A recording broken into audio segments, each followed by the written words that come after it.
Iomedae's arrival is not the grand affair it was last time. The goddess simply materializes in front of you. Her face is serene, but her eyes look thoughtful. She nods to you in greeting, but does not seem to be in a hurry to speak. My lady. The queen drops to one knee. By the light and sword. Greetings, champion. I wish to congratulate you on your victory. It is a glorious achievement. I congratulate you on your victory, Philemon Goldglands, as one warrior to another. Deskari, the self-proclaimed usher of the apocalypse, was defeated in the World Wound, at the entrance to his own realm. History will remember you as the hero who accomplished this feat, but you have the chance to achieve an even greater victory. You can rid Golarion of its bleeding wound once and for all.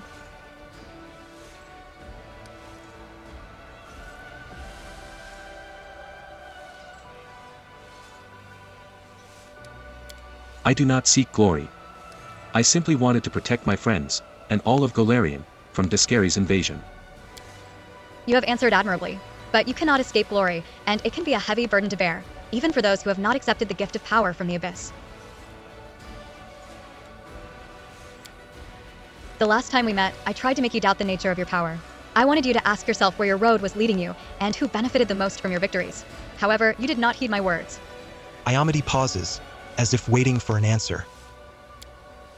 Benevolent goddess of heaven, you are not my patron, and I do not know your ways. But I know who you are and what you are known for, so I must ask, why have you come to judge our friend and leader? Has he done something wrong? I am not here to judge. Still, I can see that many of you wish to say something. Do not be afraid. You may speak freely, I am listening. Yes, we will speak freely. We are living proof of everything the commander has done, all the kind and noble deeds he has performed. The commander has used his power for good, and that's what's truly important. The champion cleansed the ward stone of those who were tainted by hatred, so that the rest of the angels could continue their watchful vigil. When I faltered, when I struggled to uphold my oath, he was there to remind me of my duty as a paladin. The commander gave me my freedom, and vengeance against those responsible for my captivity. When I die, it will be with the knowledge that the blood of Drezen's defenders was not spilled in vain. The suffering of my friends, the sacrifices we made, it was all worth it in the end. When the servants of Pelura lacked compassion, the commander taught us the meaning of mercy. He also rescued me from my imprisonment in the Abyss, and helped me to defend my temple and my life's work. The commander saved me from the flames. He rescued me from a life of torture and suffering. He was a light in the darkness, a beacon of hope, when all hope was lost. Just as you did, my lady, I had doubts about the commander. I let my doubts get the better of me, but then I recognized my mistake. Philemon Goldglands saved me. He encouraged me to believe in myself, to stay strong. He healed me from the corruption that flowed through my veins. If an angel with a demonic wing can withstand the influence of the Abyss, why can't a mortal do the same? I had my doubts about the champion. I nearly abandoned him in the Abyss. But he never doubted me, not once. He never abandoned me. He withstood the corrupting influence of the Abyss.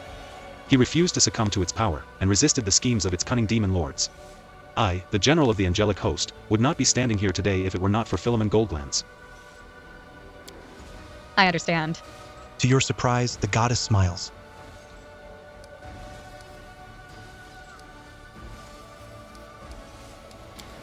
Thank you, my friends. You care deeply about your friends and allies. You offer words of gratitude to them instead of addressing the goddess who stands before you. That is good. It is the right thing to do. Now heed my words, Philemon Goldglands. It is easy to be righteous when everyone around you believes you to be righteous. It is easy to follow the path of truth if you believe a mighty deity has granted you power, if you think you have been chosen for a great purpose. But it is much harder to walk this path when heaven has turned away from you. This was not a test, but if it had been, you would have passed it with flying colors. Now I know that you will not stray from this path.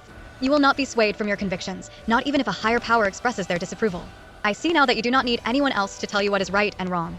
Now, there is usually only one route to angelic ascension. The candidate dies and then stands trial before the gods. But you have already earned your place among the angelic hosts. You were created to serve the Abyss, but you have chosen your own destiny. The words of the goddess, and the joyful approval of your friends and allies, ignite bright.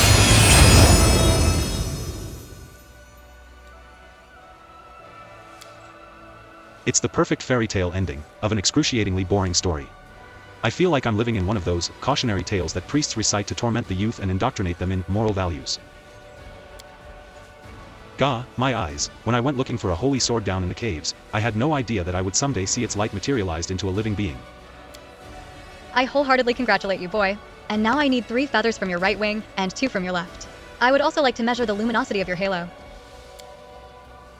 The goddess feels the change within you and nods slightly. I can see that you prefer the path of battle, the relentless struggle against evil. I pronounce you the righteous angel of retribution. Know that I will be happy to welcome you into heaven after your earthly deeds are completed, if you so desire.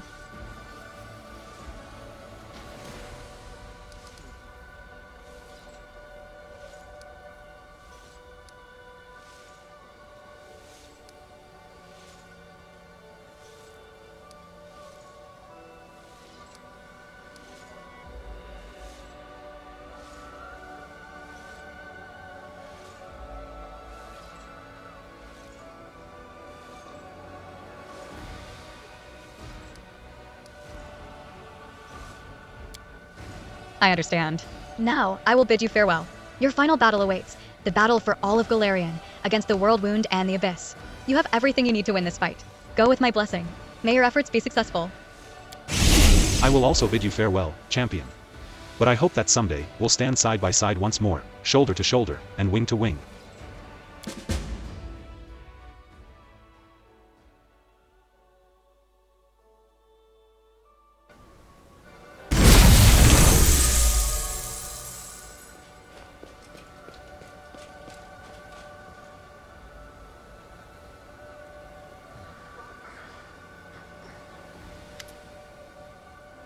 The gates of Drezen are open wide, and the army that came back from is standing before you. Hundreds of eyes are watching your triumphant return to your city.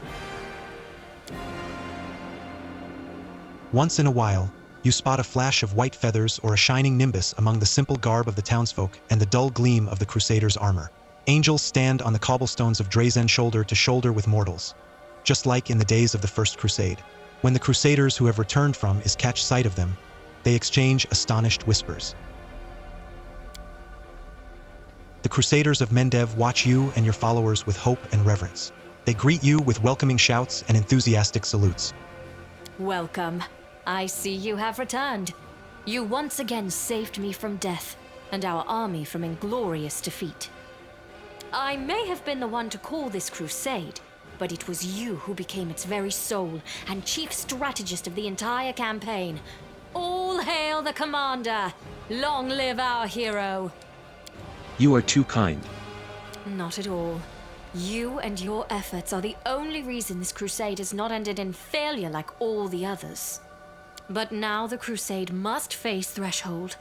It is time for the final confrontation. The last bloody and decisive battle. Few of us will come back alive.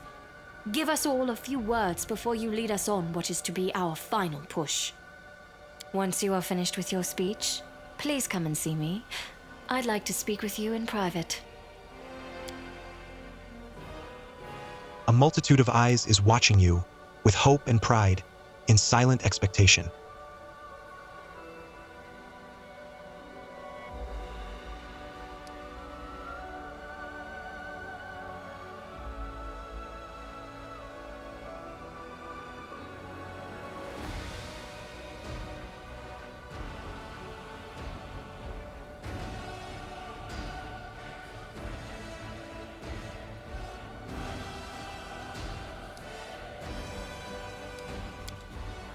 Friends, I do not know who you believe I am, what you see in me, or whether you are still willing to follow me despite knowing I am not heaven's chosen. But one thing has always been and will always be true, it is the lives that can still be saved that matter to me the most. I must protect Mendev and Golarion from the threat of the Abyss, and I will not falter. Your words provoke a wave of grateful whispers and hopeful cries.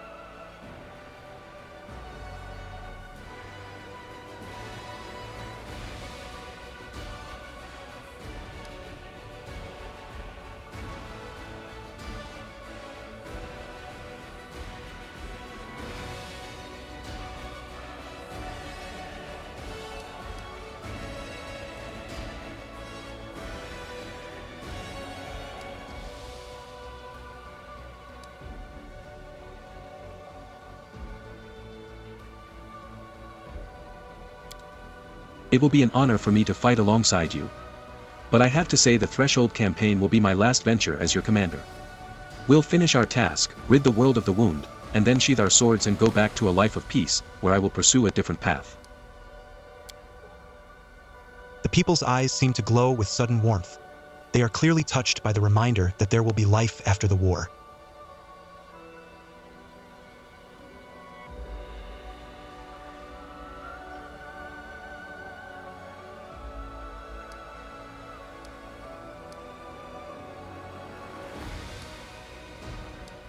Shoulder to shoulder. Blade to blade. Soul to soul. We are one, and that means we are unstoppable. The assembled host takes up your motto and starts repeating it again and again, turning it into a song, a battle hymn that soars toward the sky. The storyteller appears behind you as if from nowhere.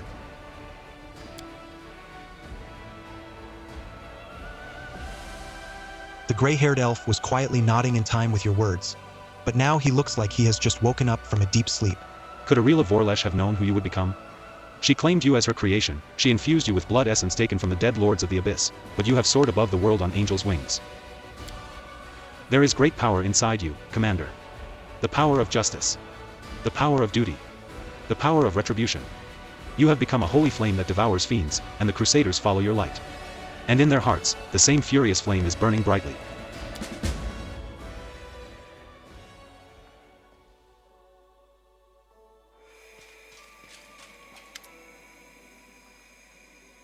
Greybor looks as pleased as a cat that's brought a mouse to its owner. You know, Commander, I've just made a most curious discovery.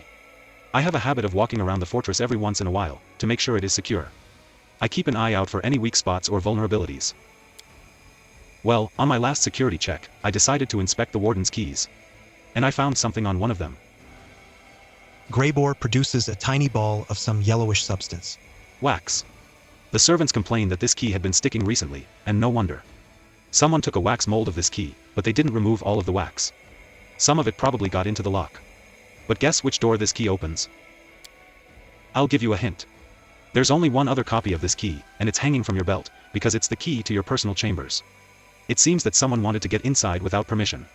Either you have a mysterious admirer lying in ambush beside your bed, or you're being hunted by an assassin. They've managed to get quite close to their target, so they clearly have skills, even if they are a bit careless.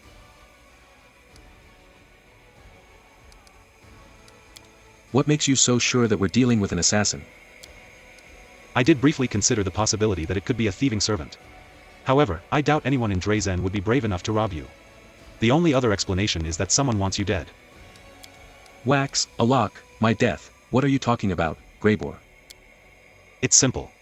A key is placed in wax to make an exact imprint, then the imprint is used to craft a working copy. It's quick and convenient.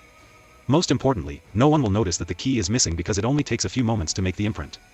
There's only one downside to this approach: wax is quite sticky, and it seems that the assassin was in a great hurry. They didn't have enough time to wipe off the key properly. Who's behind this attempt on my life? Unfortunately, I do not know the identity of the client, but the fact that your enemy found their way inside the fortress and managed to get this close to you makes me think that you are being hunted by a true professional. There's a high likelihood that they're a member of a guild. What do you think I should do? Greybor smiles grimly. I think you should let your enemies try. Their agents have already infiltrated our ranks, so it will be difficult to prevent an attack. They'll make an attempt on your life sooner or later. Don't let your guard down, don't walk around unarmed, don't stand near windows, only eat fresh fruits and vegetables, and only drink spring water that has been collected by one of your most trusted allies. I doubt the assassin will wait long. The attempt on your life will likely happen on the first night you spend in your chambers. Keep your weapon at the ready, and I will, with your consent, stand guard outside your room without drawing attention. Do I have your permission? Guard my chambers. You've made the right decision. I'll find a good hiding place near your chambers. I don't want to scare anyone away.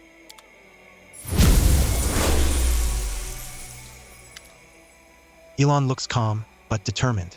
Commander. I'm glad to see you've returned from the abyss. All right, here's the deal. Sela gets straight to the point. While we were in the abyss, these folks discovered where the souls are being kept, the ones that were stolen by the demons. Well, I wouldn't say we discovered it, exactly. I may be a cleric, but there are limits to my power, especially here in the World Wound. However, we do know the general location. When I was looking for the souls, I had a vision. I saw a rock that looked like a gravestone, and beneath it was an entrance to a cave. I know that the rock is on the outskirts of the Wingwood. It was not difficult to recognize the ancient forest. It's been burning for decades in an unquenchable fire started by the demons. I'm certain that this is where the souls are being held, but I don't know what awaits us beneath that rock. Anyway, Elon and I have decided to go there, find the souls, and rough up any demon or cultist that gets in our way. But we'd love to have your help. What happened to the bodies of these trapped souls? We were going to move them to Canabres when the Queen evacuated the city. But we couldn't. It was too dangerous to transport them. The clerics needed to focus all their efforts on sustaining the lives and health of the victims, and there were armies of demons roaming the roads. So we stayed in Drezen. Elon's brave friends protected the bodies. They defended the infirmary in your absence. Many of them were grievously wounded, but they succeeded in their task. So you don't have any idea what's inside the cave? No, we don't, but we can guess. Do you remember what, or rather, who started all of this? The esteemed jeweler Derek Sunhammer and his damned trinkets. Well, we did some digging on him, and we believe he's one of Baphomet's cultists. Think about their methods, their magic, and their ability to infiltrate society and strike when least expected. It all sounds exactly like our jeweler friend. If we're right, we think this location might be a cultist hideout. It makes sense that he would take the stolen souls to a safe location in the wound. All right. I'll help you. Elon nods. I'll leave at once. I'll scout out the area and keep watch on the cave and its surroundings. I'll share my findings when you arrive. My heartfelt thanks for your help, Commander. And I should return to my duties as a cleric. I have much to do in Drezen. Oh, I'm just itching to give my blade a taste of those soul-stealing cultists. But the most important thing is that we save the victims, and that's exactly what we're going to do. Thank you, Philemon Goldglands. I just want you to know, I really appreciate your help. I know these cultists are our enemies anyway, but I'm glad that you're not ignoring the plight of ordinary people, like the ones who were robbed of their souls.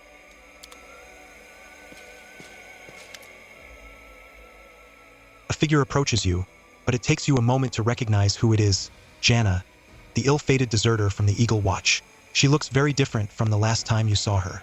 She is calm and collected, though her face is a little pale, and you notice a scar on her right temple, jagged and fresh. Janna, Sela beams at her friend. you're here. Yeah, I'm here. Janna falters, then blurts out, Sela, how can you be smiling at someone who failed you? I thought you'd never want to see me again. I mean, I'll definitely give you a piece of my mind once we're in private. Sela pretends to look stern. But I really am glad that you're okay.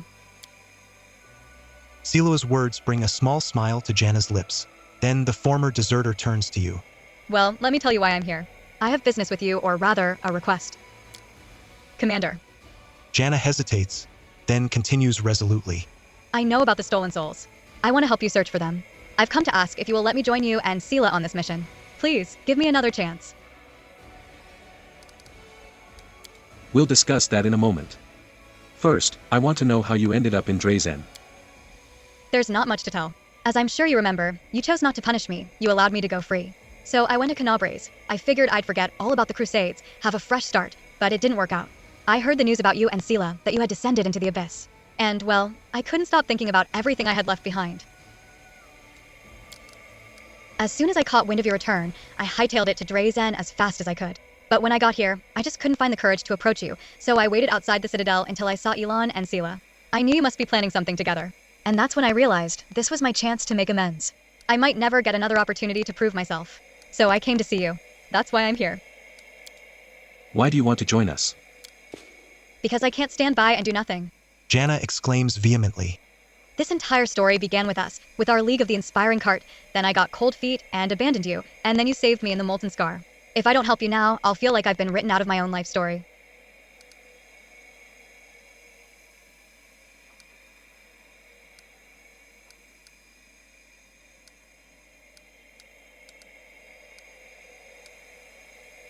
How can I trust you?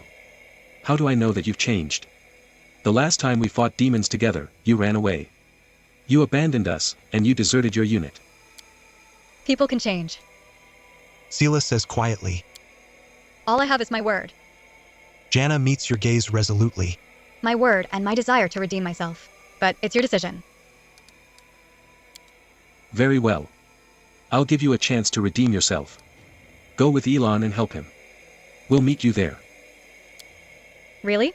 I won't let you down. We're not just saving a cart full of booze this time. This is much more important. But that just means we have to succeed. Failure is not an option.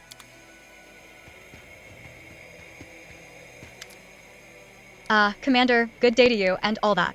I'm Tina from the Next Door Theater. Remember me? So, here's the score. We've finished rehearsing and are ready to stage the world premiere of our play about your exploits. Grandma sent me to invite you. We're ready to get started. So, will you come? Great. Let's leave now.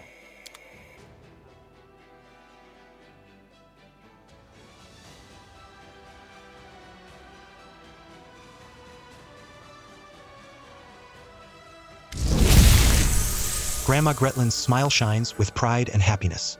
Her new ladle shines equally bright, and she holds it like a scepter. Ladies and gentlemen, the day has come that every participant in the crusade has awaited with bated breath. The day when we, the Next Door Theater, finally present to you our newest production. Theater. Ember laughs melodiously and claps her hands. Greybor casts a long, thoughtful look at Ember. The elf's joy is reflected on the dwarf's stern face by a slight smile. The massive prop catapults behind Grandma creaks loudly and somewhat ominously in time with her words. At least you hope it's a prop. Today, we return to the recent past, to one of the first victories won by the Commander. Our show is dedicated to these grandiose, incredible, mind-blowing, exciting, large-scale, grand, and legendary events many of you probably witnessed firsthand. As the director and playwright, I feel humbled and honored to. Captivated by her own speech, Grandma brandishes her ladle with wild enthusiasm and accidentally touches, but only lightly, one of the catapult's levers. You hear a theatrically loud whisper from the ranks of the actors. Does anyone remember what we used to load that catapult? I have a better question. What did the projectile hit? I see something that resembles a plume of smoke, in the place similar to the one where we left the crates our props are in. I put my cherry pie in the catapult bucket to have a secret snack during the performance, and now it flew away. The last sentence is followed by a loud sob. Stop panicking. The show must go on even if we are left without our costumes and props. If something does not go according to plan, improvise. Having whispered these instructions quite loudly to her crew, Grandma Gretlin gives a beaming smile to the audience. Nothing more than a few fireworks to celebrate our premiere. And now we shall begin. Applaud, hurrah for the premiere. In the year 4715, in the area near Drezen, a figure appears in front of the army awaiting his orders. It is their leader, Knight Commander Philemon Goldglans. My heart yearns. Lambkin pauses, moving his lips quietly. Before inspiring his army with a stirring speech, the commander paused, preparing to say the most important words.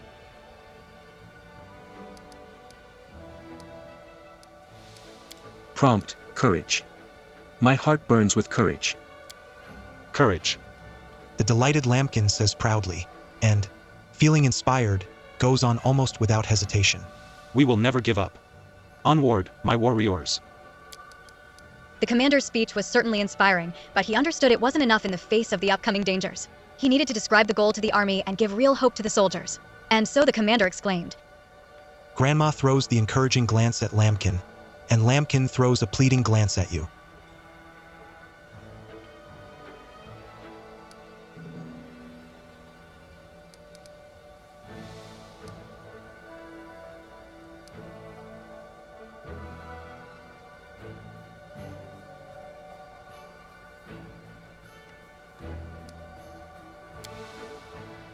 Realizing that you're not going to prompt him, the Cyclops gathers his courage and proudly says, I won't give up. Well done, Lambkin. Everyone is proud of you. Then, with his army properly inspired, the commander explained the details of his grand strategic plan.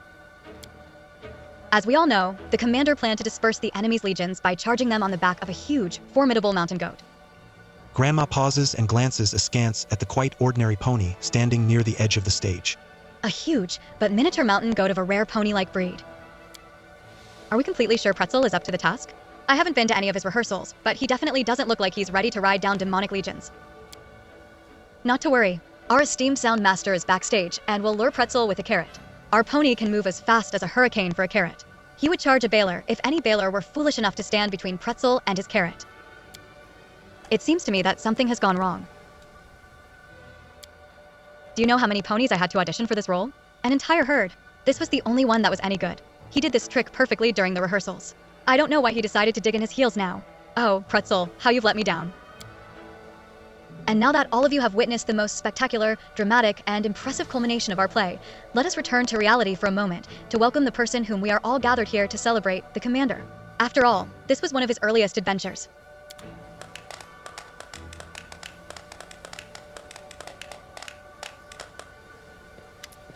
So, what do you say, Commander? Did you like our show? I had so much fun. Of course. Sure. A mysterious smile appears on Grandma Gretlin's face. Believe it or not, Commander, but every true comedian knows their calling is to provoke laughter and smiles, not necessarily on stage. And it need not be a successful, professional, and perfectly organized performance. Sometimes our art exceeds the limitations of the stage. And now, unfortunately, the time has come to say goodbye. We were with you almost from the first day, but now the show is over and the next door theater troupe has other places to be and other plays to perform.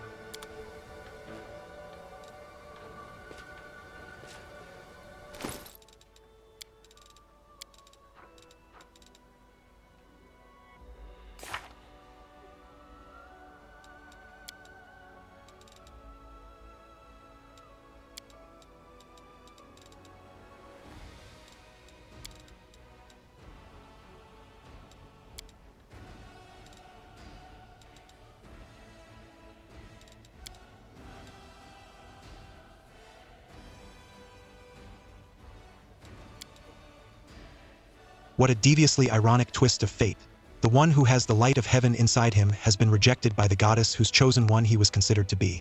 The very thought of an angel created in a laboratory is the worst kind of blasphemy. After all, to say nothing of one made with the blood of fallen demon lords.